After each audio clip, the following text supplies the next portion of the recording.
We in there. Let's go.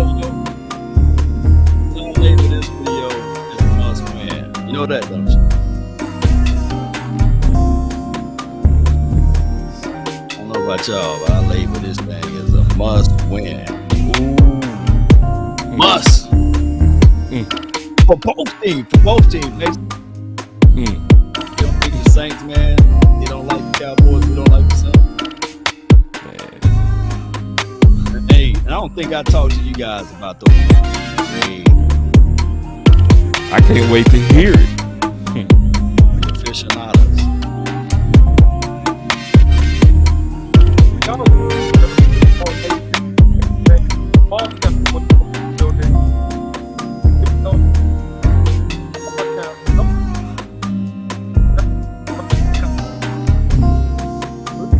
Can't hear OC. Yeah, I can't hear OC. He sound like he OC come out and come in. You know how it go. Had to come out and get out of here. Come Get out of here. Come in. In that chopper. Ah. Man. Ooh, we got a lot of football to talk about. And I love the final word, bro. Oh boy. What flavor that Kool-Aid is this week? Silver and blue. Silver blue. For real. Silver and blue Kool-Aid, bro. I like y'all, man. I like y'all. It's gonna be silver and blue every week. Yeah. The right amount of sugar, the right amount of water. And you know, and see what I love even right now before we even start the show. Right. Everybody's so cool. You know, everybody's so, because we know what's gonna happen. We know. I feel the confidence. I feel it. All my homies, Big Abe, James, cool. My boy Law is laid back, cool, with a fresh comb through his beard. We call it cool. We call it tense. You tense? Oh man. Nah, I ain't cool. I'm just like they just better come play. They don't better just not play around. You know what I'm saying? Though, like, yeah, I'm really not for the games. Like, you know, a couple times when City like, oh, we didn't have some good practices this week. I ain't want to hear none of that this week. I don't hear none of that. Right. You better blow these boys out. You better blow these boys out. Right on. Oh, he looking for a blowout. No, it has to be. Ooh. The final word. The final word. There's no reason why it shouldn't be. All right. You know what I'm saying? All day. I feel you, dog. I feel you.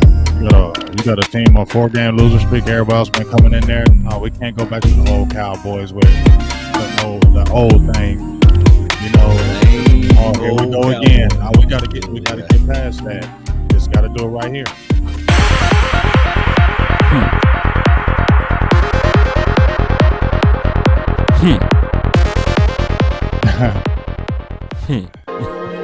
Yeah, I'm always that beat right now. I just wanna run it up. Kinda check or something. I've been really in the field, let up.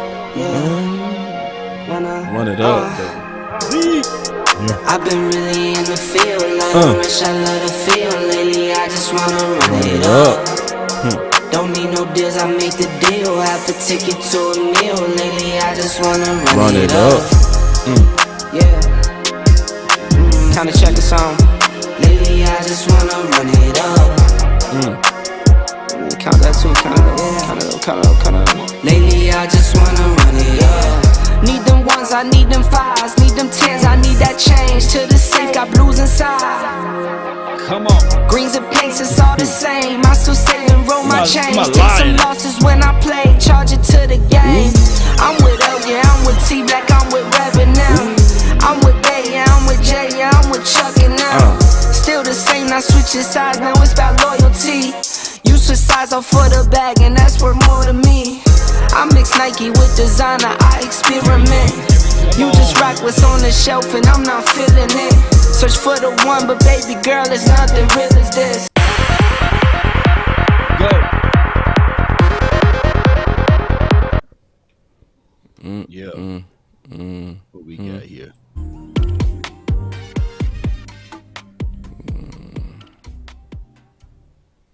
Yeah, we in the dough. We in there. That's what happened when you fly planes when they're in there. Yeah. You got to make sure you got the landing gear, baby. Yeah. So Put big. everything on it. Look, put Yo. everything on it, but we don't got the wheels. We Yo, can't land yo, this thing. It's always the same, man. You know you kick it off. What you got, big homie? Oh man, I got some frustration right now. You know what I'm saying? I got some frustration right now. That Raiders game, y'all, just really just frustrated me. I'm sure it frustrated y'all, those penalties. But you know, I ain't never the guy try to ever say rest. I ain't never that guy.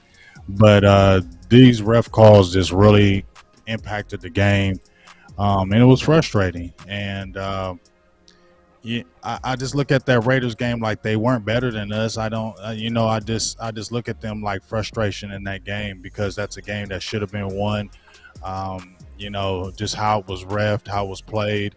It was just frustration all the way through. But Saints are ahead right now, and we were just talking off air a little bit. This got to be a beatdown type game the way they did them Falcons. Like they got to come right back and reassert themselves because 6 games NFC.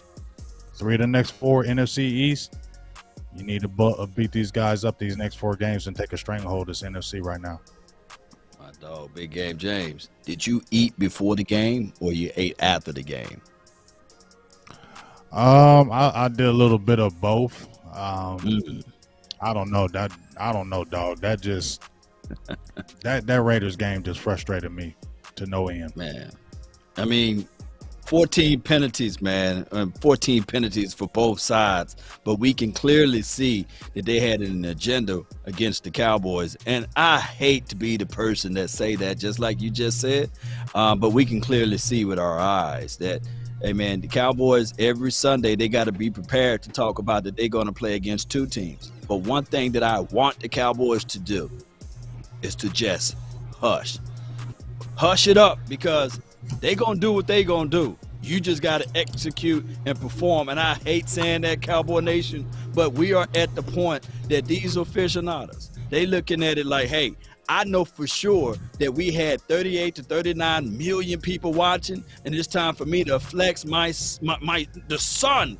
Hakali's son was flexing his muscles. You see, he was doing the same thing his daddy used to do. So it's one of those things that these guys, these officials, they use the Cowboys for ratings. They use the Cowboys for all of those things, basically.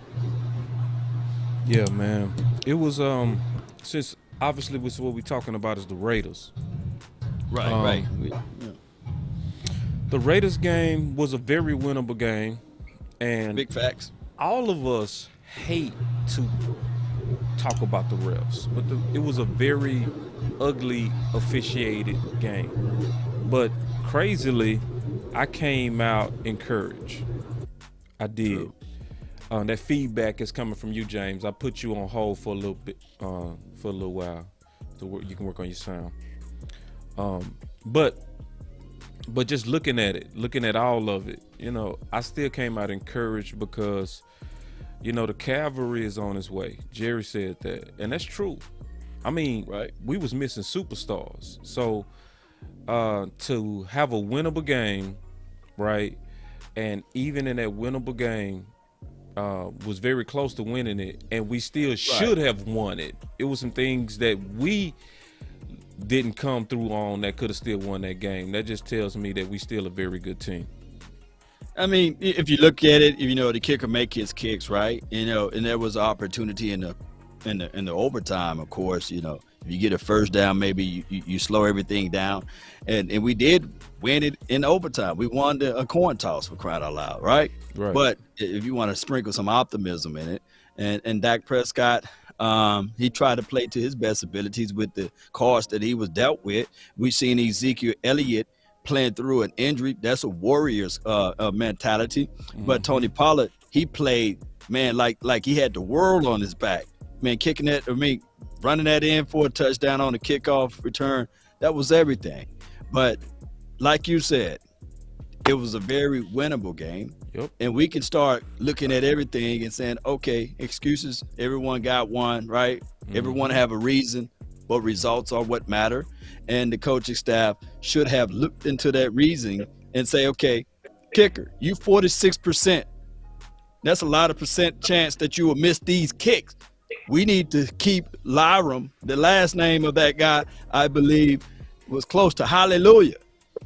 At least keep him. Maybe you get some hallelujah. You know what I'm saying? Glory to come on his team to make the kick. But God, dog, how you missed the kick? You keep missing every other game. Yeah. So, from my recollections, from my knowledge, and from my understanding, he's going to make every kick this game, right? Against the Saints. Man, but against the Washington team, he's bound to miss a kick according to the numbers. But go ahead. I wanted to throw a question out there, just an open question real quick. Do y'all still want to talk about the Raiders? Because I'm going to be all over the place real quick. But I was thinking, like, obviously with Dan Quinn taking over as head coach, I wanted to get y'all thoughts on the advantage of him coaching for Atlanta and going against the Saints. Or just whatever your thoughts are about Dan Quinn as the intermediate head coach. I ain't heard from you yet, OCC. We'll start with you. Yeah, man, this goes back to a little bit of what we talk about every week on Competition Tuesdays, right? And this is not a competition in the sense that he's going to take over for Mike McCarthy, but it is a proving ground to show how he manages a game coming from the defensive coordinator position. And, does he still have it in him to be a good head coach? So I think that this is a real good opportunity for Dan Quinn and his future based on how the Cowboys do. I think that the advantage is that being the head coach in Atlanta has given him the opportunity to see the Saints and to see them, multiple times. And so, he should have a real good feel for this game. And, let's see how he does it and manages the responsibilities of the management of the whole team and still having a good pulse on that defense. So it should be interesting to watch. All right, I just used my Google machine over here, and it says Dan Quinn all-time record against the Saints is 4-6. Good. Yeah. 2-3 in the Superdome. Man, see, and this is the reason why I was thinking about that, because a lot of people have been saying, obviously, we've been kind of getting it handed to it, or losing to these AFC teams. And a lot of that is not being familiar. But he's very familiar, and he's very familiar going against that head coach. Because I think when we're dealing with sometimes the chess of a game, right, it's good to know the tendencies and the personal tendencies of the guy you're going against. Like, if we was going against Jason Garrett, I guarantee all of us would How you be doing, good. guys? We would know the tendencies of Jason Garrett. So that just gives me a lot of positive vibes in the moves that our organization is making, even though we kind of handicapped still a little bit.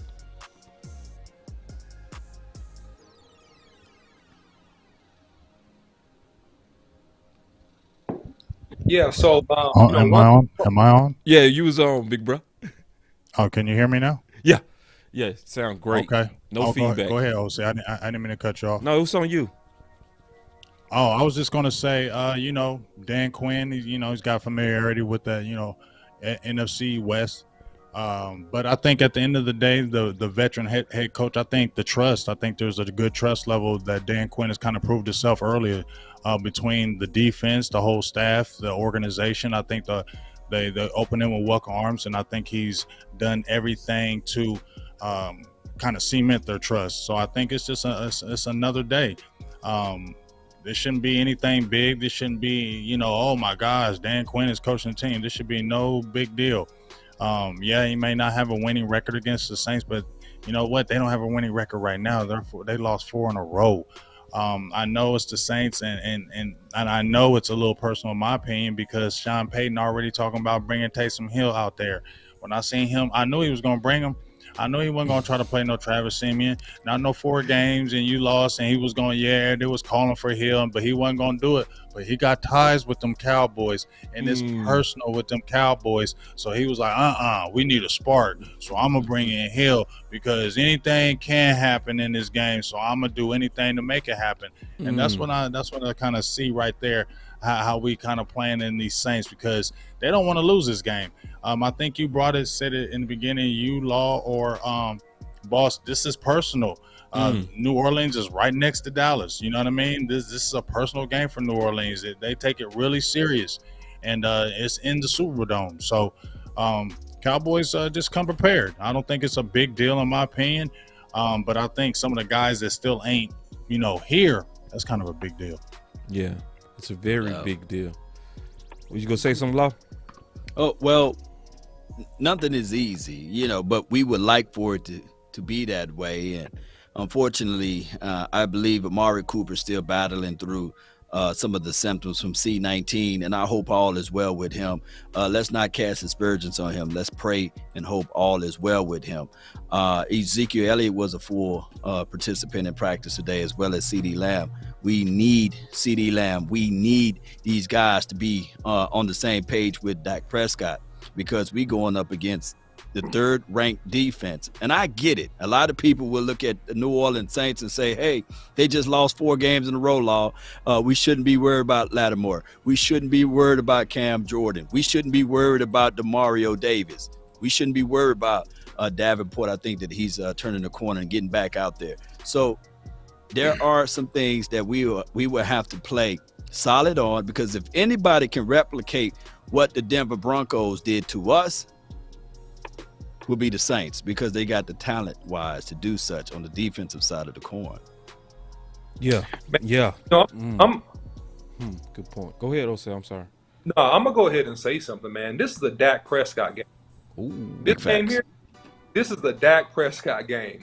Can Dak lead that offense and lead this team when the chips are down and when we really need to be led, and we need Dak to step up and make big throws, make big plays, and scramble if he needs to? It's a hostile environment. And Law gave the record earlier. Look, man, Drew Brees was starting in several of those years when Dan Quinn went there and lost, 3 games or what have you. That's a very difficult place to play. It's rowdy, it's loud. They got Dallas coming in town. They know that they're going to be amped and hyped up. It's Thursday Night Football, the first game of the coming weekend. So this is a Dak Prescott game to me. This is a good barometer of how elite Dak Prescott is. This is a real good barometer, because we don't have Steele. We got Collins starting at right tackle. We got Smith starting at left tackle. We're going to have probably Connor McGovern in there at left guard. We got Badiaz, and we're gonna have Martin. Look, man, they have freaking Mark Ingram. That's probably gonna be the starting running back. Mark Ingram don't scare nobody. Mark Ingram don't scare me. Like, hey, 3 yards in a cloud of dust. I hope he goes and gets it. They're not gonna have their real big hitters. Listen, Taysom Hill, no shade. He's not an elite quarterback. He doesn't scare me. So can we do enough on offense to quiet this crowd down and make the big plays when they bring pressure? And they're going to commit to stop the run. We know that. They're going to commit to stop the run and say, Dak Prescott, show us what you got, big boy. You ain't playing well 2 out of the last 3. Can you lead this team, and can you win a football game? Yeah, that's good stuff. Yeah, it's coming, boy. It's coming. It's coming. It's coming, bro. No, bro, I'm not gonna let you do it. I'm not gonna let you do it. No, What's this that? is not on Dak Prescott. This is supposed to be a team effort. It's a team effort. Big game, James. Yes, it is. Oh man, I wish I had a fight button for you too. I don't. I'm gonna make one. I didn't mean to jump in and cut you off, boss. I apologize. But this is a you don't. Prescott You don't game. apologize. Yeah, I do apologize, because this is a Dak Prescott game, dog. This is, because just like you said, man, Dak has struggled. Everybody, it doesn't matter. Dak is a beast. Dak is a monster. He's been playing great this year, but you know what? He's struggling a little bit. And even in that Raiders game, he wasn't finding his way until kind of the end when him and Gallup was hooking up on some really good throws. But you know what? this is a game. You got, yes, Ezekiel Elliott's been a full participant, but he's still ailing a bit. The line is still kind of in flux. You don't know what's going on with Amari.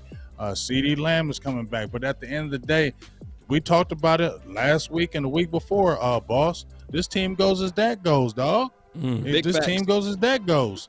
And if Dak is not playing well and he's not making those plays, this team kind of follows the same way and starts playing kind of the same way he does in the game, kind of inconsistent. And you know what I mean? Watch how the team plays. It takes over how Dak has played. So I think since Dak has struggled, the team has struggled. Man. Facts. So I want to know. When has Dak struggled? Oh, here we go. All right, listen. Dak Prescott struggled very, very, very, very, very, very, very, very clearly in that Denver game. Okay. Okay. Yeah. He struggled clearly. Okay. Yeah. And like three throws. I remember about 3 bad throws.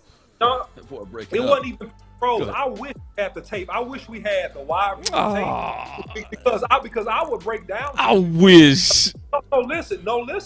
The OC watches this film, Boss Cowboy, and I will break down. No shade. Pimp the pen, boss. Pimp the pen. I know Dak Prescott is your son, but I'm talking about. Oh God! And I ain't got no. No, I love God, Dak Prescott. please, no. I love Dak. Dak, but okay, say what that's wrong. But the truth is the truth. He didn't play his best versus the Raiders. And Big Game said the best. Man, I asked you a simple question. I'm asking for. Tell me the throws. I told you. He said, "Tell me the throw." I told you 2 games. Okay, miss throws to Gallup. A couple missed throws, I believe, to well, I know a couple to Gallup. I'm not gonna listen at you. I know a couple. Boss, don't beat the man down. Yeah, you can't do OC like that, dog. We had to get because you know daggone well, boss. He missed some throws. He did. Yes, he missed some throws. He you know did. He did. And Dak just hasn't looked the same. You know, you can just watch from afar and say, okay, Dak is not looking the same, and he needs a fire game. That bounce back game that he had against the Falcons when he came right back. But I think this is a critical game. As I said, and I didn't mean to cut you off, OC, but I just feel like this is critical. The last 6 games are all NFC games, right? You know, you talked about it earlier. 3 of those 4 games were AFC games. You don't want to lose them, but you're better losing 3 AFC than 3 NFC. So here's the meat. You're playing the Washingtons twice. You're playing the Giants. You can basically take over the division right here, and it has to be Dak, dog. It has to be Dak. He has to make these big throws. He has to get, I hate when the Cowboys get the ball and it's 3 and out. That bothers. It's just like, it's almost like, oh boy, it's gonna be a funny game. You know what I mean? It's like we got to come in click, and we got to have some hurry up type offense. Get that offense kind of going, clicking fast. You feel what I'm saying? Feels like they're kind of stagnant. We got to get some quick, fast motion going up in that offense and get it kind of high octane again. Right. No that's real. No doubt. I mean, I see that comment up there on the screen. You know what passes that Dak Prescott dropped. Let me ask you this, not Big Game, James. Oh, not the OC. Boss, what's up? Let me ask you this. And Dak, my guy. You know, we love Rain Dakota Prescott. Mm-hmm. In these last 3 out of the 4 games, if you remove the Atlanta Falcons tape, what did Dak Prescott do well at? And I'm not, look, y'all know I'm just asking, objectively speaking, before y'all try to crucify me. But what did he do well at? What did he overcame? Go with it. Because you're being objective. I appreciate you being objective, Law. He actually asked me, bro. He actually asked me. You know what I'm saying? This question, I said I appreciate this question. Go ahead and ask it. I know, man. Golly, can I answer the question, brother? Answer. Man, golly. He asked me a question, what did he do well? Because I asked the question, where did he mess up?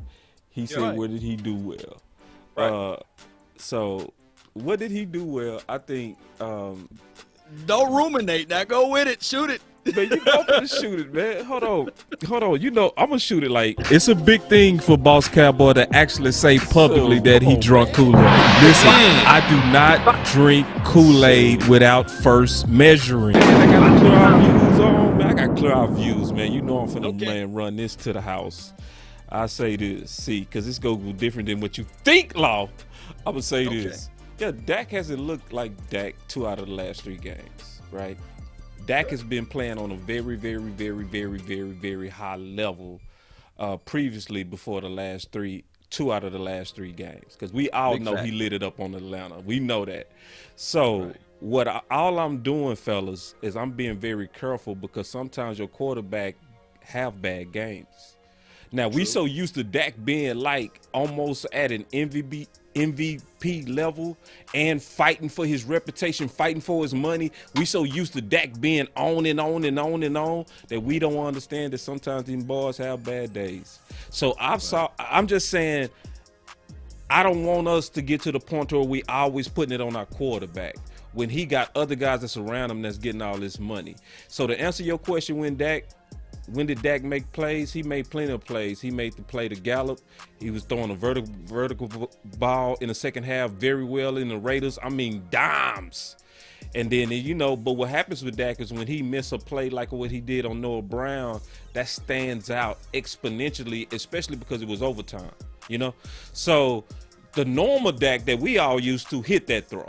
We know that, like big. We know he hits that throw to Noah Brown on normal Dak, but that was bad day Dak. You know what I mean? So it's just one of those things to where I feel and I love all the accountability from the group, and I would never take away accountability from these guys playing well. I just don't feel comfortable saying this game go come down to one guy.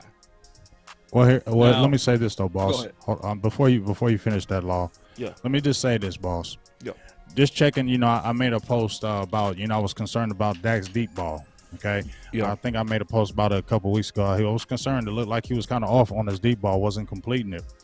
Then I said I looked at his percentage. I brought his percentage. It was like 34% on the deep ball, going over 20 yards going into that game. Yeah. Against the Raiders, he was 4 for 4, 59 yards and a touchdown over 20 yards. So great job right there.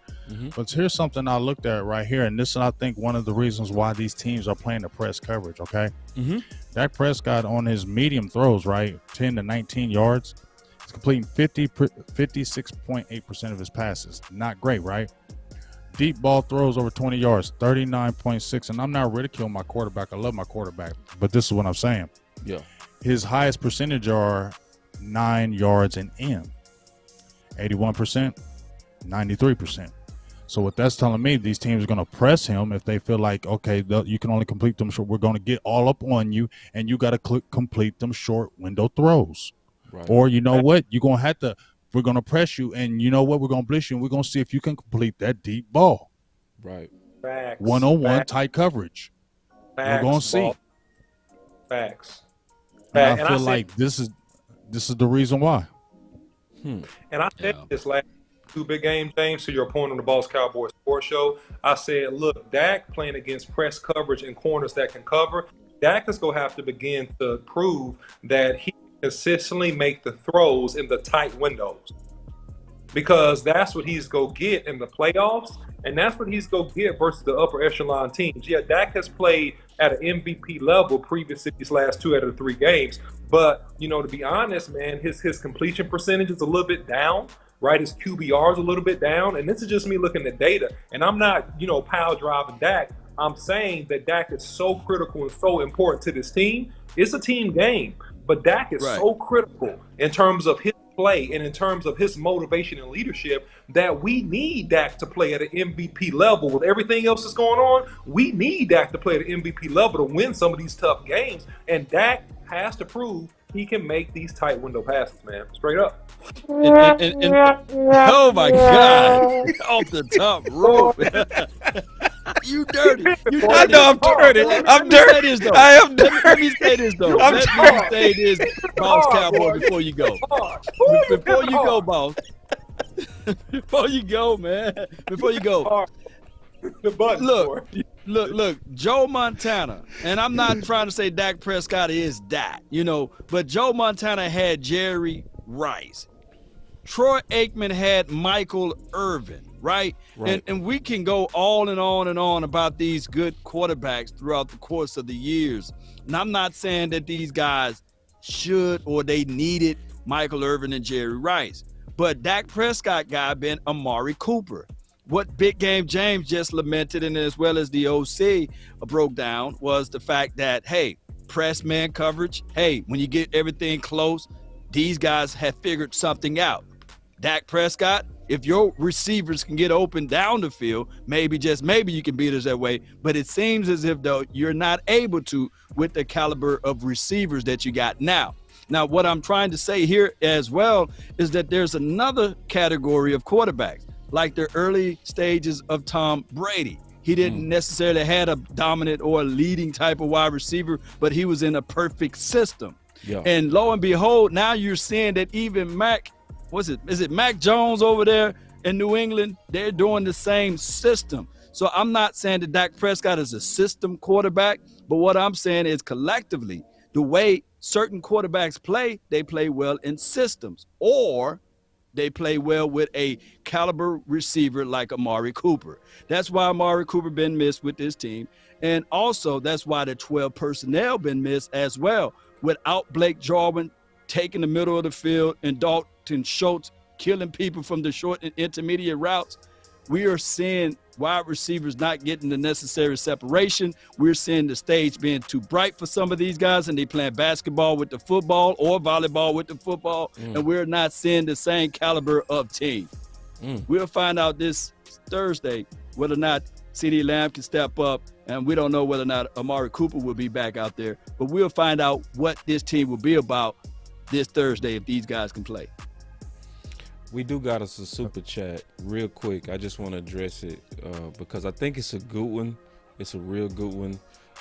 I take it. It came from Coach Marv. Coach Marv came in the building and he said, tell what QB throws for 32 out of 47 with 375 yards with his two top receivers out. 2 TDs, 1 TD called back, no turnovers, and that's a bad game. I don't know, Coach. Hey, Coach, listen, Coach. I listen. I tried, Coach. I tried. But see, we're okay. Hold on. Now you moving the post. We not saying you can't do that. You can't do that. You can't do that because I think a third of the Cowboys fan base looking at the stats. We're looking at the Cowboy stats. Dak Prescott didn't play well. They go automatically saying that, okay, he played horrible or he played trash. No, we're not saying. I don't think that we're saying that. I don't think nobody said trash. I'm just saying when you put up this type of stat. I didn't mean to cut you off. Go ahead, Long. No. Okay. Good. This is what I'm saying. Go ahead. Listen. I know nobody said he trash. I already know the people on this panel, they know football. Like, I know y'all not saying he trash. I'm just saying, to Coach Marv's point, that to me, when you put up these type numbers, even with a couple of balls that's off, that you did your job. just you know what I'm saying? So you can't tell me this though, boss. You can't tell me going into New Orleans that Dak Prescott needs to have that type of game. Are we really going to say we need to rely on Tony Pollard? Are we going to have to say how's this offense really going to move? How's this offense going to cook? What if Amari Cooper doesn't play? This has to be a Dak Prescott game, like OC says. Dak got to come in, whether he got Seti, whether he got Noah, whether he got Malik Turner, whether he got Tony Pollard. He need to, shuffle to those guys, make them big throws when it's third down. You know what I'm saying? Moving that ball. And he's been doing it. Like I said, second half, you saw it, but it looked like in the first half he was a little bit out of his way. You saw he came in that second half cooking. We need to see that cooking the way he was cooking in that Raiders game in that second half. We need to see a continuation of that game going into that New Orleans because guess what, boss? It's going to be a hostile environment. Guess what, coach? It's going to be a hostile environment in New Orleans. Y'all already know that's a personal game, man. So, and New Orleans always plays us tough. And just like Law said, New Orleans has the type of defense that the Denver Broncos, if they want to mimic, they have the cornerbacks.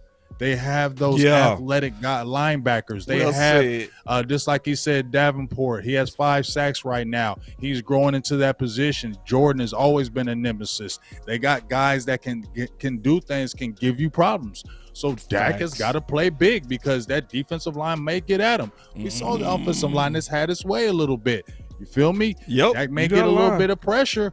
That's got to step up. Boom, make them big throws. If there's an opening and his leg is good, run a little bit. He got to do whatever it takes to win this game, big dog. And I know he is. I'm not doubting Dak at all. I'm just saying he got to be that guy. He's still MVP elite Dak to me, baby. Yeah, no doubt. I know everybody stand on Dak. But I think you're so right, Big. Like when Big talk about, that secondary, they got the secondary to his point that can play very good, especially on bump and run, man. Now was Paulson on that draft guard, man? Yeah. Well, he was in the first one. He wasn't in the second one. Yeah. Paulson, I grew out of love with him because he was getting beat deep a lot his senior year. So, and then he started looking lanky. He started looking lanky to me, but yeah, he played. I remember his first game versus Green Bay was real good. I was like, man. Anyway, but Big Game James, excellent point on that. I think because sometimes it's teams that do match up well against us. I don't think it's no answer for us when we playing good, but there are teams that do match up well against us. Okay, and let me quantify something. Again, on no shade on Dak Prescott, but in particular, let me really drill this thing down when we talk about play well. No, I'm gonna drill it down. And I'm crystal clear, boss cowboy. I'm gonna make it crystal clear. Dak Prescott needs, in particular, to come up big on third downs. We need to convert. We need to convert third down.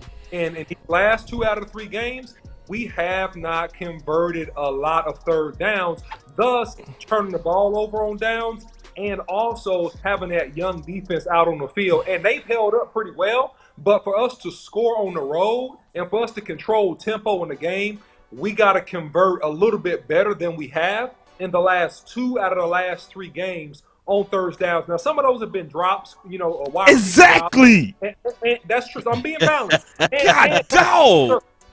Some of those have been wide receiver drops, but I'm saying collectively, we got to convert on third down to win in the Superdome, man. We got to convert, man. And that's what I'm saying. Because the key thing is you said it at the end, and that's my whole point. It's going to have to be a team effort. Like, them boys can't go out there and drop all them balls like they did. Because what's the one thing that the Kansas City game had with the Denver game? Massive amounts of drops. I mean, massive drops. You know what I mean? Like, if you would have caught your balls, he have a good game. But what stands out when you drop all those balls is your bad balls with your drop balls. So it's like, I want the proper amount of weight on my quarterback, because what's going to happen is the moment he make one bad throw and throw for 375 yards, 400 yards, no interceptions, 3 touchdowns, they going to say, Dak ain't been playing good. But like, hold on, God, wait. Like, if that's a bad game. I think Dak's gonna have to do it his whole career until he wins a Super Bowl. Facts. I mean, it just seems like that's what they always gonna do with Dak, dog. Bro. Like, it doesn't matter no matter what it is. Right. It's just he's just gonna get that. He's gonna have to win a Super Bowl, dog. That's what it is. And even then, he gonna have to win it. You know what I'm saying? They'll still be like, oh well, the blah blah blah won it. He gotta win it. It's like it's crazy how he don't really get his props, but it's weird because I don't know about y'all. I just want to say this. Y'all seen, and I ain't taking none. I love that, but y'all seen natural quarterbacks. They come in like, man, that dude can throw. You feel me? Like when you see him, like, dog, he can throw. Like you just see him and you like, man, he nasty. He can just whip that ball anywhere. And I don't think Dak has been that guy when he came out, and he got better at it each year. You feel me? Yeah. I think that's always kind of gonna follow him though his whole career, y'all. I don't know, just me. Facts. Until you win that Super Bowl. And I hate to use Steve Young as an example. Until he won that Super Bowl, he had until he won it. There's an image of somebody taking the monkey off his back.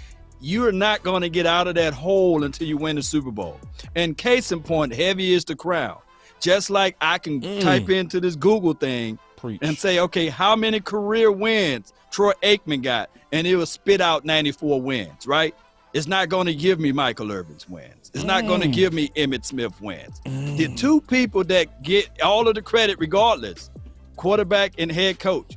Nobody else. Unfortunately, that's just how it works. When the Denver beat us, they're not continuing to talk about Tim Patrick for crying out loud. They said, man, Teddy Bridgewater, right? But we knew that Patrick TP, he was killing us. We couldn't slow him down, but after the weeks and weeks went by, they gave all of the credit to Teddy, So all of the credit, believe it or not, will go to Dak Prescott. And unfortunately, when we lose, all of the credit and all of the blame goes to Dak Prescott. We can't get mad at that. We're not hating. Yeah. These are just facts. It's facts. So if you want to flip it, Boss Cowboy, you know who need to have a hell of a performance? But real quick, before you change that point, I got to do something real quick. 3, 2, 1, drop it. And remember, you're listening to nothing but the best. Drop it hard. Let's go. It's time to You dropped that point too good, Law. Go ahead. Shout out to you for the donation over there, Scott. But you know who really need to have a good game? Who's that? He's not even running the ball or throwing the ball. Kellen Moore. No, you going. Yep. Kellen Moore. Wait a minute. Hey, we got some big super chats in here, man. I want to kind of take that. And if y'all have super chats on y'all page, y'all know we all stop for people that's donating to our channels. Obviously, we'll stop for everybody. First of all, I'm seeing a big pivot in the chat to the run game. A lot of people want to talk about the run game. I don't know about y'all chats. I'm seeing a lot of people want to see Big Game James. His chat the same way. Yeah, my chat the same way. I'm looking at the chat. Everybody chat is trying to pivot to the run game. So we go pivot with y'all. Right. So first, I'm going to put two super chats together real quick and we'll address it. Just real quick, fellas. This first one come from Coach Marv. He said, Zach Martin told us the identity to run the ball and kill the crowd on the road and get back to our run game. All right, so I'm going to take this other big super chat for the $20. Man, appreciate that, big brother. Nice. He said, we need to run the offense through Pollard to open up play action, and Pollard has the skill set to do so. I'm going to read the rest of it. He said, Pollard has the skill set to do. We don't need to go get too pass happy moving forward. We can win if we control time of possession and run the ball. That's what I'm seeing. T.O.P. Yeah, man. It's a lot of people. And I've been seeing that lately. What's y'all thoughts on that? What's y'all thoughts on Tony Pollard and running the offense through him? I'm going to go first. Go first on this. Go ahead. Just let me hit this real quick, Big Game. Go ahead, OC. All right, so look, man, Tony Pollard has proven to be the explosive vertical and east and west threat, right? More speed and explosiveness in this type of offense versus Ezekiel Elliott. I know Ezekiel Elliott has a bum knee, and he's working through that, but even when he's healthy, you got to mix in Pollard more into this offense because he gives you those explosive plays that keeps the defense honest and that keeps them from walking down safeties and playing an extra linebacker in the box because he can outrun those guys. Here's a little bit of fun statistics. Look, on all the games that we've won this year, we've only won one game, and that was versus the New England Patriots, where we threw the ball more than 40 times. We've only won one game where we've thrown the ball more than 40 times. Anytime we threw that ball more than 40 times, we lost the football game. So to the crowd's point, balance is king, and it bears out with the wins and losses. Man, that crowd been going hard. What you got, Big? Oh, hold on. I don't hear you, big homie. Let me make sure it's not me. No, it's not me. Come out and come back in. You got some on that, Law? You just don't wake up. You just don't wake up one day and say, "Okay, I'm gonna run the ball." Am I right, OC? No. It's got to be something that you methodically planned out, right? You got to be something that you tell everybody on the offensive line. We're gonna ground and pound. So I love that message who read it? Did you read it, Boss Cowboy, or the OC about Zach Martin? That was big. The big game James read that and said the key to the game or what have you is running the rock, quiet the stadium down. Yeah. Well, I hope that they stay committed to their commitment, of running the ball. Let's not get too cute. Running sets up the play action. Can you hear me? No. That's big. He doing a test. Go ahead. Oh, he doing a test? Yeah. I can hear you, bro. If they can continue to run the ball, baby. I know last game Ezekiel Elliott averaged 2.8 yards per carry. That wasn't his best performance. But Tony Pollard was averaging 3.6. Boss Cowboy. Yo. What's 3.6 times 3? You know what I'm saying? That's 18. First down. Yeah. Oh, okay. It may not look pretty. It may look ugly, but sometimes those ugly games create something pretty down the line. You know what I'm saying? Right. No, Go well ahead said. Yeah, go ahead, Big. We got you now. Yeah. Hold on real quick. I heard. Oh, he must don't hear us. Yeah, he probably can't hear us.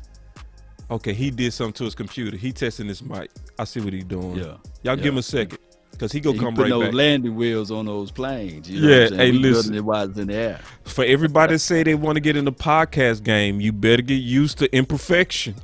You better learn how to deal with it. Imperfection got to be normal. You straight up. Be normal. But you think you know what it is? The OC and Boss. What's that? When that first and 10, you run it and you get 1. And then you're like, damn, I only got 1 yard, man. Ooh. And then you get up out of it. You go into a shotgun and then you pass it and it's incomplete. Now it's 3rd and long. You know what I'm saying? Right. And now you antsy. I saw that, a little bit of that. Did you guys watch the game last night? The Seattle Sea Chickens versus the Washington? When Ross, he was going for the deep pass, deep pass. He had the underneath there. Right. They had some runs on the edge. They couldn't run up the teeth, but they got some runs on the edge. You got to be insane sometimes to run the ball. Right. When you're only getting 1 yard on the 1st and 10. And then you go back there and run it on 2nd down. And then all of a sudden, 5. You see. Right. But the team, I believe, with Kellen Moore, and I'm not trying to shoot him or stab him with the butter knife. I'm not trying to shank him. But sometimes I believe, and this is what Coach Marv, he called into the show all the time. He said they got to relax and be patient with it. Take that little bit. Yes. Coach Marv be preaching that, man. Yeah. You got to be committed. Stay committed to your commitment. Yeah, listen, and Coach Marv is low-key exponentially influential. See, because we all talk about your voice matter. It's multiple ways to make your voice matter. So when you're dealing with us, it's almost like putting a megaphone on your voice. So if you get an idea to Law, or you get an idea to me, or you get an idea to the OC, or you get it to the Kavanaughs, or you give it to the people that have the voices that expand around the nation, your good ideas also get out there too. So that's definitely Coach Marv, but that's also everybody that support our channels, all of our channels. So, and as our channel grows, it's like growing your own voice, because y'all can touch us. Like, it's not that many people that can get out there and go back and forth with their chats, take phone calls. We could take phone calls right now if we wanted to, so I just wanted to say that real quick and get back to ball. Hello. Yeah, we can hear you. Yeah, go ahead, Big. All right, well, I'm sorry about whatever anybody said, but all I'm going to say is this. TP, I think somebody mentioned his yards after contact. I think he's like getting around 3.6. I think he's still higher than Ezekiel Elliott and has been higher than Ezekiel Elliott all year. So a lot of what I'm seeing is that he gets those yards quicker he's getting to the line of scrimmage quicker than Ezekiel Elliott. I think that's one of the issues. I mean, I love Ezekiel Elliott. We all love Ezekiel. It's a freaking warrior, fighting through injuries, all that. But at the end of the day, he doesn't bring that explosiveness that Tony Pollard brings. When they hand that ball off to Tony Pollard, boom, he hits that line. I think there was one play, I don't know if you guys remember when he played against the Raiders, they hand the ball off to him and the guy came in the backfield. He made this quick cut. I don't know. I was like, how did he make that cut? I mean, it was like he did this quick jump cut and it was like, wow, he offers that. And then once he does the jump cut, the explosion right after that, That's what you need. That's what makes it easier when you run on first down, Kellen Moore, when you get kind of predictable run on that first down. If you run on that first down, you can get that explosive play and you can get a 6-yard gain. Now it's 2nd and 4. Now you can do a little bit of things, but it's like when they started out with Ezekiel Elliott and he's only getting like a few yards on those carries, it's like the offense becomes stagnant. You know what I mean? And we need that kind of whip appeal right now with Tony Pollard. Dog, ain't nothing, no shade against no Ezekiel Elliott, but when somebody's hot right now, you got to hand it to him. And Tony Pollard seems to, once he gets cooking, man, that offense seems to open up. Give him the ball, man. So, because I've been seeing some growth on this, I want to get your thoughts on this, Big, the OC, and Law, because I honestly feel like this. Y'all let me know if I'm tripping. All right. So I really feel that Zeke's running style is underrated. I really do, because Zeke's running style is punishing, physical, but also productive when it comes to being able to move piles. And I think you get more first downs with the ability to push the pile past those chains than the explosion of Pollard. Because Pollard is more explosive, but Zeke is more powerful. And I think the power of Zeke is greatly underrated. Plus, I think Zeke's style wears down a defense. I do feel like this. Let me know if I'm tripping. I agree with you though, boss. My dog. I know. I'm not disagreeing with that, but I'm talking about this game. You know, just like when they were the San Diego game, right? And you saw Tony Pollard was getting the juice again. He was like, okay, this is kind of a Tony Pollard game. Keep feeding him the ball. Keep giving him the ball. You know what I'm saying? He was the hot hand. And I think, you know, when the Raiders game came in and he was getting a little bit quick runs, man, keep giving him the ball, man. Like, keep giving him the ball. Like, running backs like him, give him, you know, don't go away from him. If he gets a 6-yard gain, come right back to him in some kind of facet and kind of get him loose. Because I'm telling you, man, once he starts getting that juice and breaking those gains and getting those 10, 15-yard gains, that's when that offense really does open.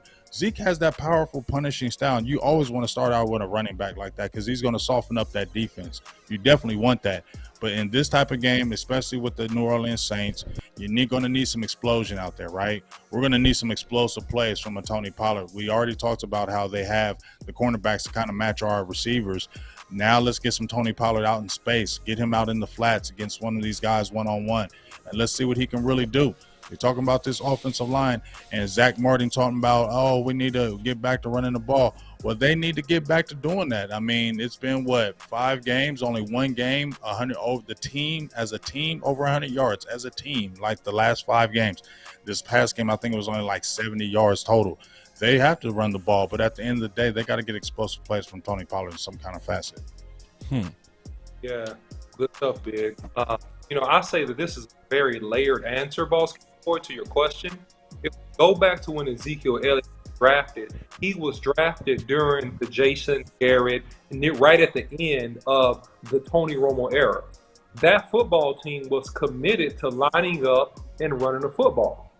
And so he fit, and they fed him the ball. And late in the game, in the fourth quarter, we knew that Ezekiel Elliott was going to get 8-10 carries in that fourth quarter. And he was going to pound you and wear you out and break a 20, 30, 40-yard run at some point during that game.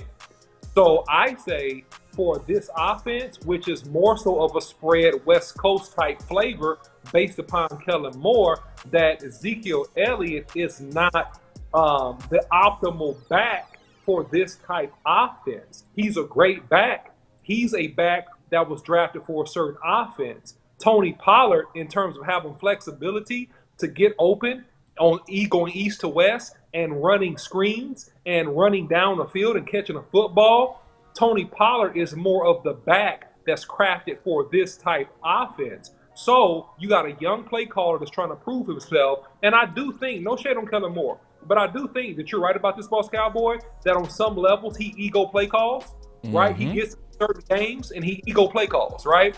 And he's not as committed to. Can you explain ego play calls? Because people might not understand what you're saying. So, empty at goal line. I play. Go ahead. No, you're right, Law. Ego play call is you got a chance to run a simple play that will get you 5 to 7 yards.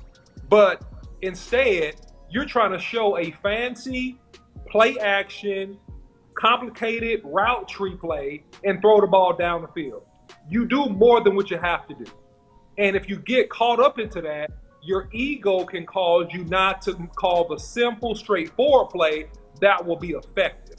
And so I just think we're talking about two different backs here. Ezekiel Elliott is great. Tony Pollard is great. But for this offense, no, we need to incorporate a little bit more Tony Pollard to get those explosive plays. And listen to me carefully.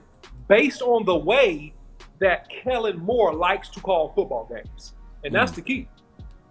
Yeah, and I think that Kellen Moore is a hell of an offensive coordinator, by the way. You know, this is only his third year, right? Right. Am I That's right? fair. You know, That's fair, bro. His third year. Yeah. So he got a lot and a long development to go through.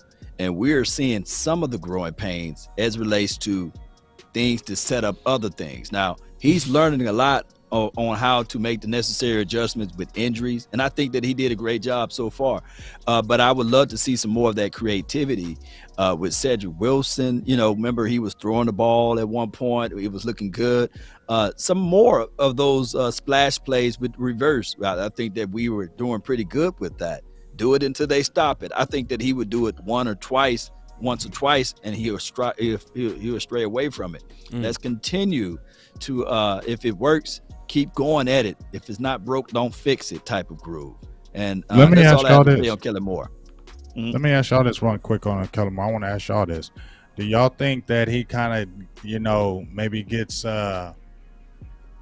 maybe cocky when he feeling like, oh, we can beat this team, but maybe, okay, he getting kind of conservative in the game like KC, or you know what I'm saying? Like maybe you going against a coordinator like, you know, Bieniemy, or, you know, that's really can just get at, you know what I mean? Or, you know, Spagnuolo, who known to coach against Dallas. He was with them Giants. Yeah, I don't know. I don't know if he goes against these top teams, he gets maybe a little conservative. I don't know. Like, always be true all the time.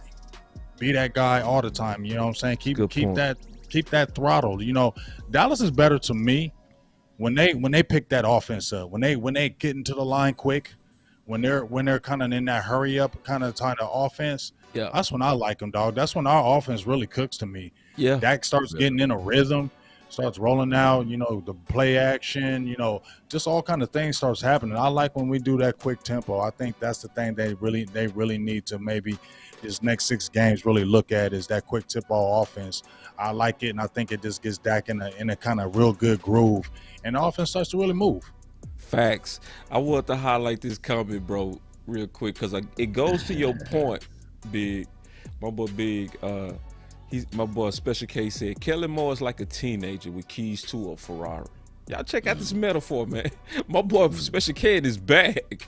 He said, you expect him to drive slowly, run game, but once he hears the engine, he can't help himself. Ooh. Yeah, boy, he gonna make you bite down on it, boy. That's a great analogy. It's you got all these weapons, you got all the and you come from a system at Boise State where you was free, college style. You able to go downfield, do what you want. Controlling the game, nah. We just like to get after it, and I think the offense to the Dallas Cowboys is perfect metaphor for a Special K, a Ferrari offense, and that sometimes you got to drive it like a minivan. Just sometimes when you're trying to close out games, manage games, control clocks, you do want it to be boring. But how do you make a Ferrari boring? You can't, man. You seen that stretch on the North Tollway, Boss Cowboy. Yeah. You know, you got that Ferrari. You know, no cops out there. You're going to see if she can scoot. You know, I'm just saying. You're going to see, shoot. 1st and 10. You say, I tried. Right. He ran it, but hey, it's 2nd and 10 now. I'm going to try to see if this thing can scoot. Man, Special K was in his bag on that metaphor, man. That dude, that's a good metaphor, man. That boy talking like Apostle Paul or somebody. That boy must have spent some time in the Word. He came out with speaking in parables or something, man. That boy been in the Word, James. That boy been in the Word, brother. That boy been getting his Bible on. He woke up this morning speaking in parables. That boy got up and said, I need to brush Dawit's teeth this morning or something. Yeah, man. But I want to talk about something else, man. We go, if y'all don't mind, let's flip. Yes, in a different way. Oh, yeah. Underrated. Cam. Underrated. So I'm gonna tell y'all what I'm thinking right now, and then let's talk about it, and then we can get into the final word. All right, y'all know that song by Biggie, right? Biggie, give me one more chance. Biggie, give me one more chance. Biggie, one more chance. Biggie, give me one more chance. Y'all feeling me? You see what I'm saying? I think my man got one more chance, bro. I think this is a good test for him. You know, this is a good test, and he should be at that point to where he should be weaned up into game shape to where we go really see this competition probably come to an end, because they got to wrap this up now. They coming towards the end of the season, and you right, Keystone. I see you. My boy say Davenport, don't sleep on him. I agree with you, bro. I agree with y'all. Everything you saying, don't sleep on him. Nah, we not sleeping, Keystone, not at all. But that's my point. Like, even Mike McCarthy said this might be one of the best fronts that we faced all year, especially when you say something like that and you consider the people we've already faced, like Bosa, like Hunt, like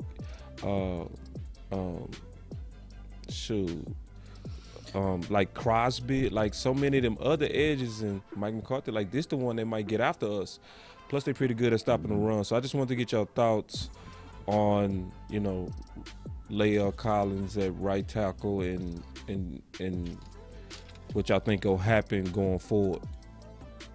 Man, I lost my notes, man. But OC, can you inform me on it again with the balanced base? Yeah, man. Power. So, yeah, man. So to your point, Law, here's a game that you got to play with tremendous base, and you got to play with balance and power, because when you're facing base first, he is a underrated pass rusher. He's quietly almost had a borderline, and hear what I'm about to say, and I'm going to back this up with stats. He's quietly almost had a borderline Hall of Fame type career. This guy has 98.5 sacks on his career. Okay? 98.5 sacks. This guy is a double-digit sack guy in most of the years that he's played with New Orleans. And he's not a fast-footed guy. But the thing that Cameron Jordan does well, this dude plays with leverage. This guy understands how to get underneath your pads. He understands how to get your hands off of him, and he understands how to finish to the quarterback. So I pray and I hope that Lael Collins is ready to go, and I pray that even Smith is ready to go. But I pray, because I believe that Collins will get most of the work against Cameron Jordan. I hope he's ready to go with his punch and sit down, because if he's not, this guy is going to pressure the quarterback. He's going to pressure the quarterback consistently and may get some sacks. But here's the good news. This is how you keep a guy like Cameron Jordan honest. And I've said it before. You line up and you try to run the freaking football, and you use Pollard on the outside and on the screen game, and you do some quick tempo passes, catch and throw passes to get these boys off balance, and that will keep that clean. But on 7 9-step drops, I'm scared, actually. I'm scared. Because if he's out there on the island too long, I'm going to say this. No shade. I think the Collins will get beat by this kid, to be honest with you. The OC. The film breakdown. Yeah, it wasn't no film breakdown. I just want to hit that button. That was some good stuff. I'm gonna agree with the OC what he's saying about with Cameron Jordan against Lael Collins. Remember we talked about, I think it was like last week, where we had him Lael did a move where he dipped and he couldn't bend down. It was like he was just kind of in concrete right there. Yeah. That's a little worrisome to me, because Cameron Jordan is a veteran. He's not that speed guy that's going to kill you off that edge with the speed, but he's a wily veteran. He knows moves, counter moves. He knows hand placement. He knows all those type of things. And I think that's where I'm worried a little bit about Lael, him setting Lael up. And also, even with Davenport's only played like 6 games this year, started only like 4, and he already has 5.5 sacks. So what that tells me is Davenport has a lot of speed. What does Tyron Smith have problems with? Not them guys that once he locks his hands on, but that guy that sits right there on the edge and boom, hits that snap count, bam. That's what Tyron Smith has problem with. He does. I mean, he's a monster, but that's what he has problem with, those speed guys. So I'm gonna keep my eye on that. So that's where I think McCarthy is talking about with that front. So just like to the OC's point, got to be some quick passing, got to be some quick tempo. If I'm telling you, if we play that quick tempo offense, we need to play that quick tempo offense. It's going to be loud anyway. You need to go to it. You don't want to sit there. And they said they were having a problem with KC, right, with the noise and stuff, correct? So need to go in here. It's going to be loud in the Superdome. So let's get some quick offense, quick passing, quick tempo, and get that stuff going. Not like you said, the 5, 6, 7 step drops, Dak all under pressure, all kind of stuff, man. The offense getting out of whack, 3 and outs. Dog, not good. Yeah, they said Davenport is questionable, I believe. So hopefully he don't play, but he's questionable. So we'll find out, man. Demario Davis is the guy that we would play close attention to, man. He's better against the run than passing, So hopefully we can figure out a way to keep this team stressing. And the key to beating the Saints is TOP, and that's what happened with majority of the losses that they had. The defense been on the field forever and a day, and I don't care how good your defense is, right? If your defense is on the field for majority of the time, you will hold that L. Gotcha. I just want to take a brief look at their roster real quick and just kind of get y'all opinion on just any kind of potential threats or matchup issues you guys might see, or even opportunities that we should try to exploit. Because I think one of the people that's gonna try to give us fits, I think it's gonna be Taysom Hill. My gut feeling with what they trying to do with Taysom Hill, and this is just my gut feeling, I think this is saying that they getting ready to try to be physical. I think they want to have a physical game with us. I think that's just my gut. When you start him at quarterback, you saying, in my opinion, you feel me on that, Big? To me, that's saying you want to punch us in the mouth. So let's punch you in the mouth. This game is personal, dog. I'm telling you, man. When I seen Trevor Siemian, I was like, okay, we can really get at him.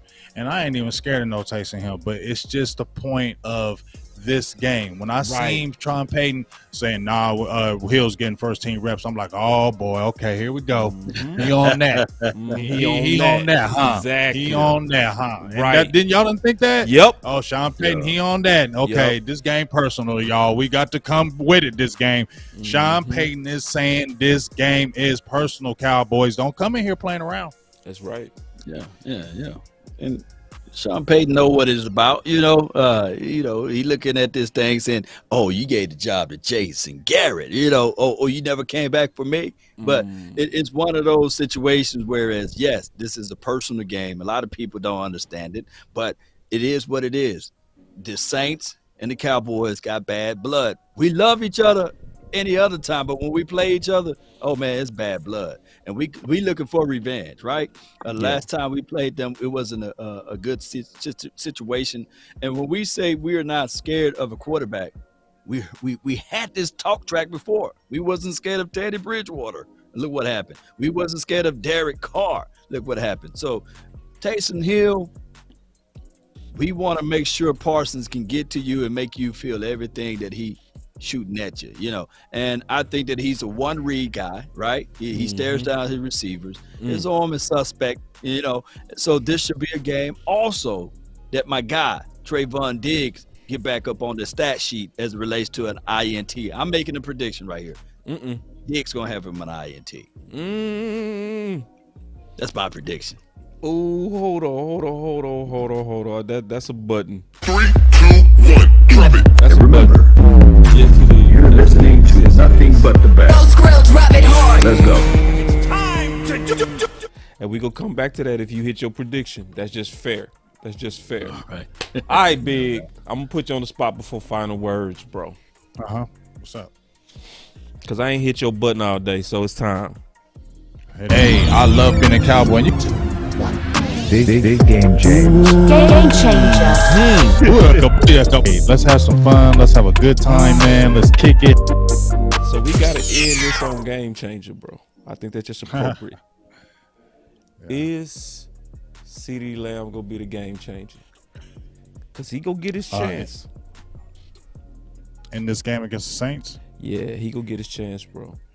He needs to, because and I even said it, boss. I don't run away from it. That's my game changer to me. Yeah. But when Amari Cooper, when he the first game he went out, the first thing I said on my show, everything, I said, CD, I already said you the game changer, you make game changing plays, but you really need to show you a game changer. Really need to show you a number one now that Amari Cooper's out. Right. You're the guy now. You need to show that. You can't have them drops. Feel me? Can't have those lapses of concentration. Because I'll tell you right now, one of the reasons why Coop is that dog is because if it's 3rd and 6 and they need to go to it, you can probably count on Coop making that play. CD, right now, you'll be like, you'll think about it. You know what I'm saying? Not because he can't make that play, because he loses his concentration. So he needs to come up and play big. He already went out with the concussion.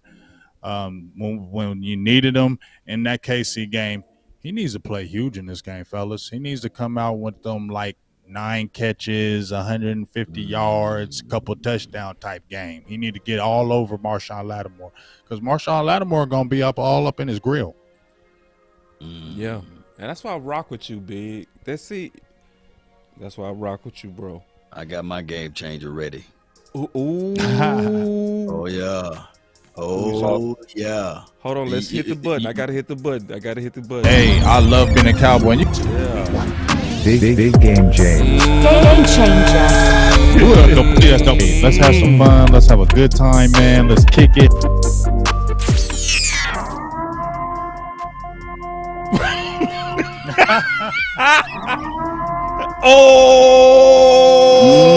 Reinforcement coming, baby.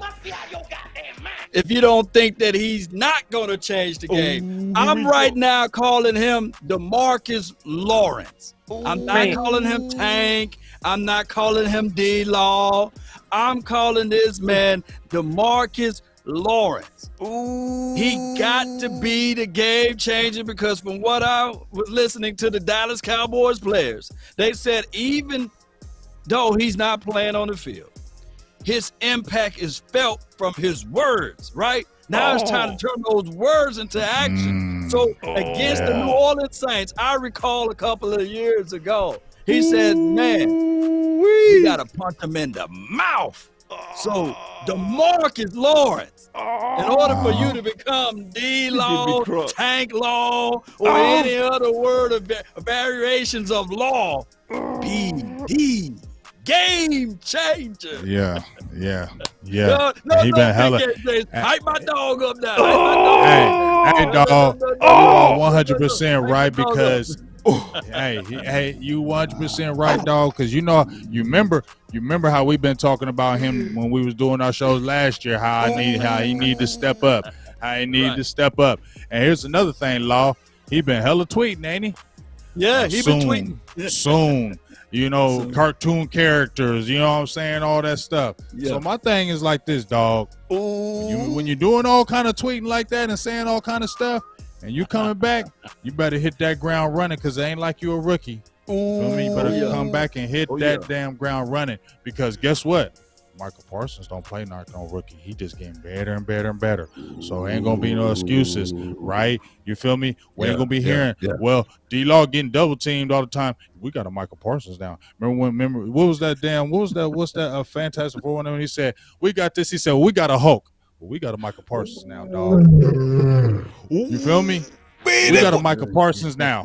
So D-Law, you should get some one-on-ones. We got a Michael Parsons now. Show what you made of. We got a game changer gonna open up for Osa Toey. Osa hit that rookie wall. So now they can't double team them all. Come on, D. Y'all gonna make me mess up. Come on, DeMarcus Lawrence. I'm finna put everybody on the spot. This get ready to be fun, because we don't do game changers talking about one. We got to talk about at least two, or we not talking about game changers. So here we go. Who finna be the game changer? Who you got, OC? Parsons? Or tank this game? Who gonna be the game changer? Speak now or shut up. Oh my gosh! Speak now or shut your mouth. So look here. Wait a minute. Ooh, that's how we do game changer. Who is your game changer? I'm gonna speak clear. Okay, I completely agree with Law and Big Game that it is a huge lift for Tank Lawrence to come back, and I pray he is as disruptive in the run game as he normally is. With that said, I think he's gonna have a great game, but I'm going with consistency, and you can't make the club in the tub, and you can't double team all of them to Law's point. And if you let Micah Parsons get off one-on-one, he's gonna create some havoc. If I had to choose one, I'm taking Micah Parsons as my game changer. Oh shoot, man, y'all got all type of wildlife over here. I'm next. I'm next. Come on. I'm going with Tank for this game. You give him his nickname already. Yeah, I'm giving it back to him, bro. I think he know it. This is why he been watching that youngster turn up, man. He been watching that youngster, and he know.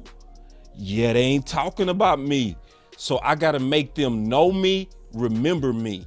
So y'all remember when he had his biggest sack year, what did they say that offseason? They first drafted Taco. And before they drafted Taco, they said, we looking for a war daddy. With him in the building. What did he do? Game 1 versus the Giants. He went crazy. This is that same environment that he's in. So for this game, even though I know OC, and this is a hard one to go against you on, bro.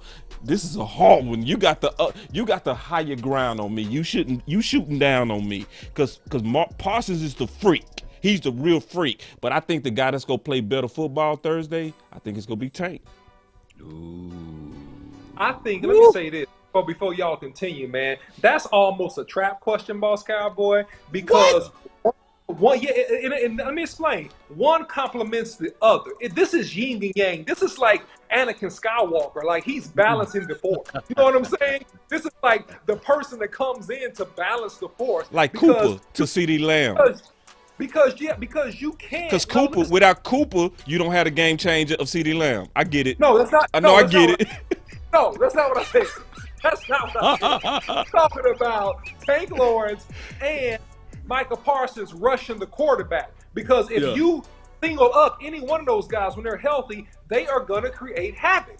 They are going to be extremely disruptive. So it's a yin and yang. But the better athlete with the better speed and the more productive guy this year has been Micah Parsons. And so I'm still doubling down with him as the game changer for this game. Okay. You could be right on that too. You could be right on that. That's why I say you got the higher ground, bro. You listen. I'm just betting on the guy that's gonna play better football. Who your game changer, Law? Oh, you already know, man. I just said DeMarcus Lawrence. Ooh. He better be the game changer for this game. Been talking all of that good stuff. So DeMarcus Lawrence, you know, you just said Tank Law. Now, look, I'm gonna call him DeMarcus. He better get it. Look, he had 5 tackles, 1 forced fumble his first game, right? And I think that he wanted to have a hell of a season this season. So, hey, he's been chomping at the bit. He want to get out there and showcase to the world, hey, he is the leader of this particular team. And that's what everybody been saying in the locker room. But everyone have a reason, and results are what matter. So let's see if he can get those results.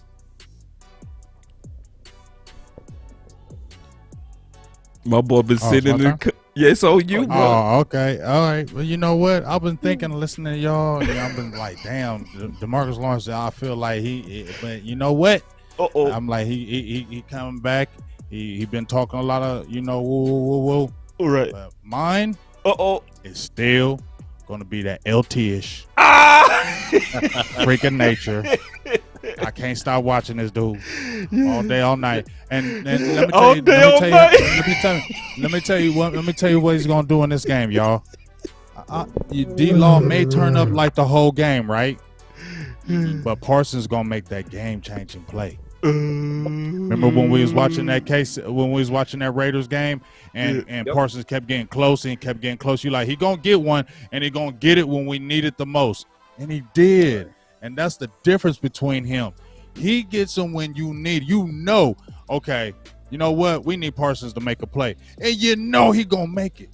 That's the difference, dog. That's the difference. Even if they double, he gonna figure out a way to do it, and that's why we got a game-changing player in Parsons. Can I change mine? No.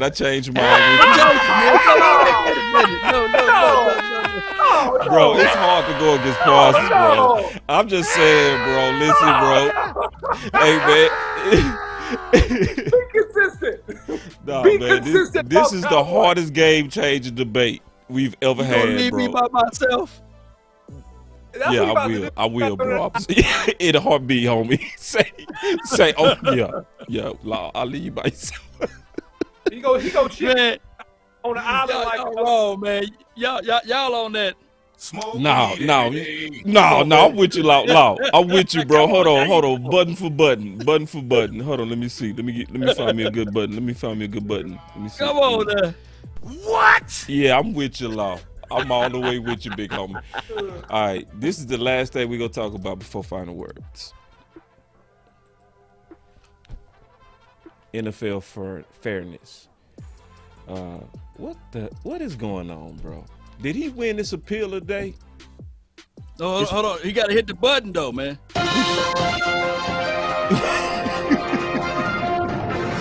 Breaking news. Perfect. You got it, Law. Hill won half of his suspension. You know what I'm saying? So he only got one game juxtaposed to 2 games. Damn. So Damn, Tristan Hill. They doing us so bad, bro. They doing us wrong. Man, they doing us wrong, bro. Like, this is the league. How do you watch Harrison Smith choke out CeeDee Lamb with no response for weeks, but within days, ain't nobody saying Tristan Hill was right, but it's been a whole lot of punches going on in the NFL without that quick justice. And without that level of justice that they put on our boy, man. I'm not for players doing stupid stuff, but I'm also not for my players being treated differently than other players that do stupid stuff. That's my final words on that issue. I'm sick of it, and at some point we got to find a way to send a message to the league. Some kind of way, because the Dallas Cowboys are being picked on at this point. We consistently be having too many penalties. They didn't give Michael Parsons no holding calls. They was painting Anthony Brown with a yellow cloth, who didn't have no PIs the whole season. At some point, you got to call a spade a spade. That Goodell, get over your beef with Jerry. It's silly. But it's not just with Roger Goodell. Can you look up Troy Vincent? And let me know what his title is. Can somebody put Troy Vincent title up there? You know, it's much more with the Dallas Cowboys as a collective. And we all know Troy Vincent, he played for the Washington team. I think he played for the Eagles, of course. Yeah. And then he played for the Miami Dolphins. So he don't have no guy. Love. Yeah.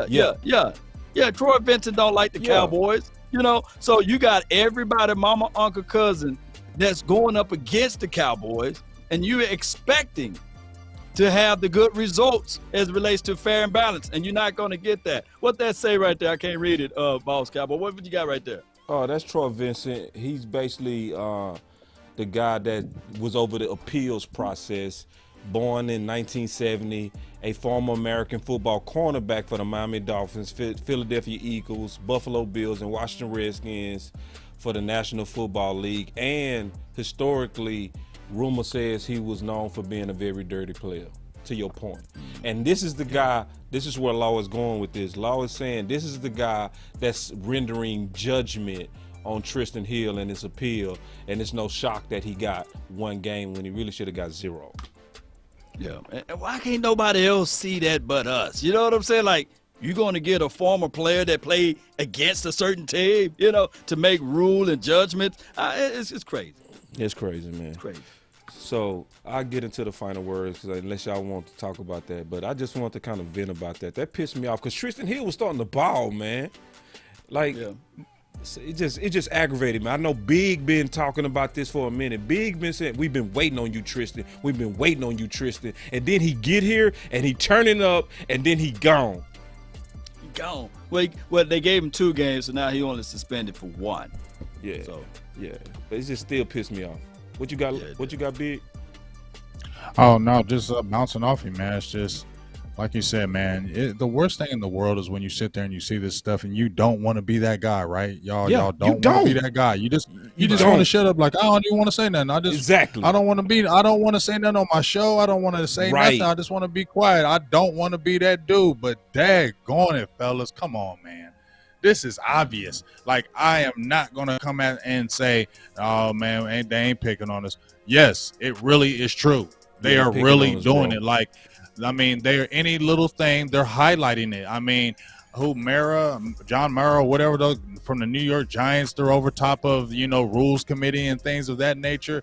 New York Giants, you feel me? That means I don't like the Dallas Cowboys. So anything that happens, they're the ones that were on the taunting, right?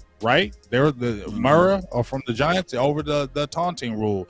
We can't be having that. So guess what? Dallas Cowboys, we said we can't have that. And look at Jerry's team being all unruly. All right, man, let's go ahead and hit them. You know what I'm saying? Like, this just, y'all got to stop that. And it's frustrating, but I feel like it ain't going to stop. It ain't going to never change. And that's just the way it is. And Cowboys just going to have to deal with it and have to try to do the workaround. Remember when they had the Shaq rule? I mean, he was getting hack-a-Shaq, all that. Just got to figure out a way to work around it, dog, because it ain't going to stop. The hate ain't going to stop for Jerry. The hate ain't going to stop for the Cowboys. And it's just going to keep on going down. But, like you said, boss, you got to make it a light some kind of way, because that Raiders game in particular, dog, that was just – those pass interference calls were not right.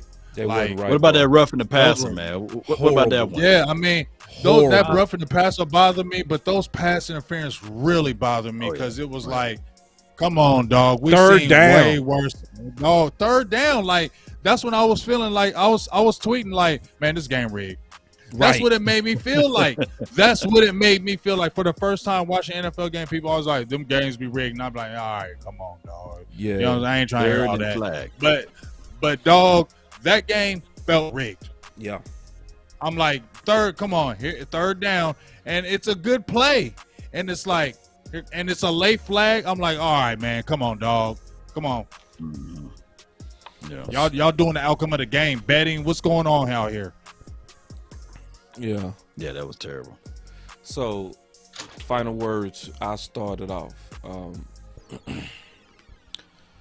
First of all, I want to say thank everybody for always supporting all the channels that's represented with Law, with Big Game James, with Boss Cowboy Sports, with me and OC. We greatly appreciate that. We also appreciate, as a final word, the way that y'all support us. So make sure y'all continue to do that, because as y'all put cash apps and the super chats and all that kind of stuff, that put us in a major growth place. So even like Law and I, we've been discussing, we started discussing it last year. We go definitely execute it this year. We gonna be able to do a lot of special stuff in training camps in terms of bringing training camps better to y'all, because we learning how to work together this year. So it's stuff that's going way into the future that I want y'all to continue to support. But my final words going into the game is, I think we're going to win this game. I think it's going to be a dogfight, but I think this is the type of adversity that's going to bond us. And I think everything is still, even though it looks very bump in the middle. The good thing is that it's the middle. It's the halftime of the season. It's mid-season. So COVID has broken out on our team, but it broke out early. So that gives us the strategies and stuff to bubble wrap our players and prepare for Christmas, where it's going to be another spike in that pandemic. So, so I'm expecting a win. I'm expecting the Dallas Cowboys to play hard. I think they go have the answer for Taysom Hill. And I think also Dan Quinn is going to be exponentially motivated. I think the motivation is going to be, this is his opportunity to interview again. Okay, so if he win this game, he gonna be able to, whenever he decides to try to get back into the head coaching market, he gonna be able to say, hey, I was taking on a team at the last minute that I had to take over that lost 2 out of the last 3 games, and they was looking to me to turn the momentum, even though I was the head coach and I took that responsibility. So you go get the best out of Dan Quinn for sure, because if he has any ambition left, he go let it all out this game. He go try to showcase that he is worthy of another opportunity.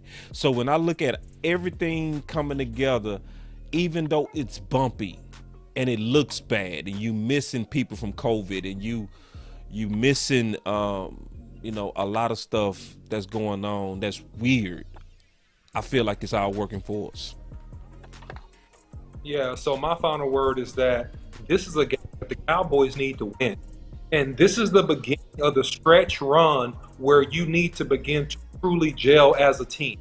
And it's 2 things that travel. And it's 2 things that need to travel going toward the end of December and into the playoffs. Those 2 things are a running game and a defense.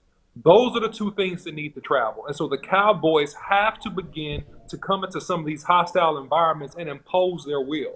Line up, run the football, keep Dak clean. Kellen Moore, help us out with some quick tempo passes, some screen games, some drag routes, some slant routes, things to get the ball out quick to get Dak in a rhythm. I think that Dan Quinn will coach very, very well.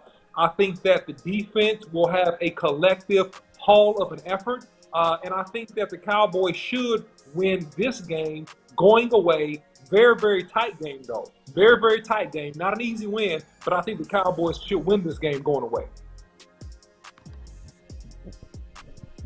Good stuff. My final word is this.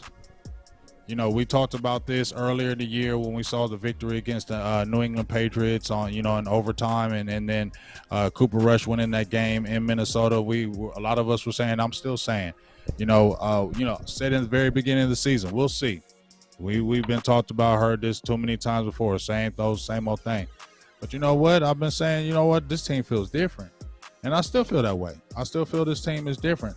But you know what? For me to feel that way, Cowboys, you got to show it this Thursday. This is where you need to show it that this team is different.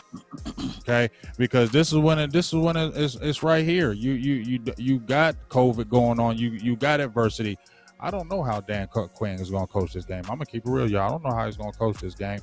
But I know this is a critical game as an organization, as a team, as a unit. Just like you said, the building blocks, the closeness, the camaraderie that everybody's talking about. This team is different, right?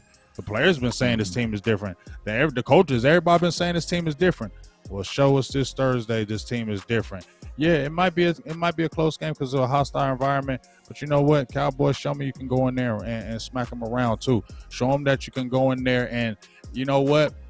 Maybe we can beat you by 2 touchdowns. Maybe let's go in there and show them that we are for real and go ahead and beat them boys up. Let's not say we're going to play a tight game. Let's go in there and beat them boys up and let everybody know the Cowboys are for real. Show them this Thursday, Cowboys. Show us you are for real. That's my final word. Good final word right there, big game, James. It's battle, man. I got must win in the title for a reason. And it's for both sides, basically. But we ultimately want the Cowboys to win. But you guys be foolish to think that Peyton is not looking at this situation saying, I want to showcase to Jerry that I am a real head coach, right? And we got somebody else named Chris Richard. I know Dennis Allen is the defensive coordinator, but Chris Richard is sitting there saying, oh, yeah, y'all ran me up out of here. Okay, I'm going to showcase what I can bring to the table as it relates to this secondary. He's the secondary coach over there. So they looking for revenge. We looking for revenge. And we're not finna fold up like a wallet or a lawn chair.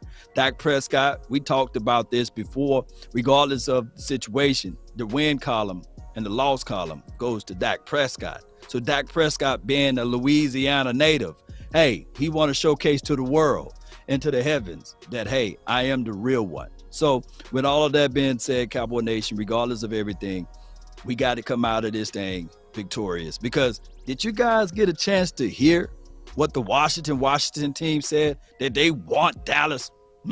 They want Dallas. They want Dallas. Just last week, the Eagles was talking all of that noise, and now they hushed. So now it's time for us to hush the Washington team. Why not do it right now? We got to go into December to let everybody know that this team is not going to fold up. This is not the same old Cowboys. I was listening to a podcast show earlier this morning. Jeff Saturday was talking about, hey, one thing that I do know for sure about football, you don't want to limp into the playoff. You want to be red hot in December.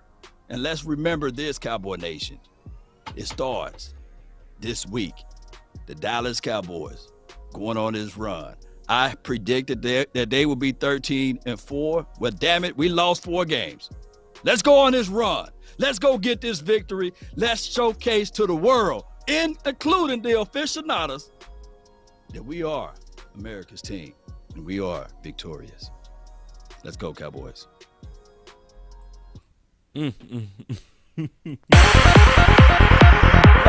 That was the final word, man.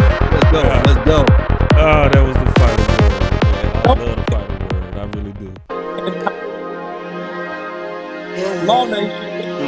I just wanna run it up. Yes. Kinda check or something. I've been really in the field, let up. I've been really in the field, let her rush, I let her feel. Lately, I just wanna run it up. Don't need no deals, I make the deal. Have to take it to a meal. Lately, I just wanna run it up. Kinda check the song. Lately, I just wanna run it up. Count that too, count it up. Count it up.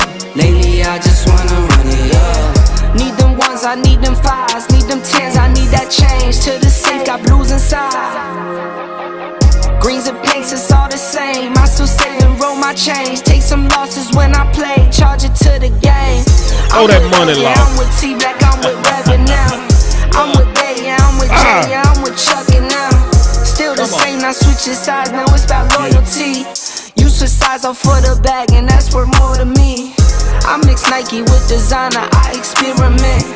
You just rock what's on the shelf, and I'm not feeling it. Search for the one, but baby girl, it's nothing real as this. Can't trust a soul, I keep a hammer, call it too legit. I've been really in the field, let her rush. We in the field. We love to rush. We go run it up. We out. Peace.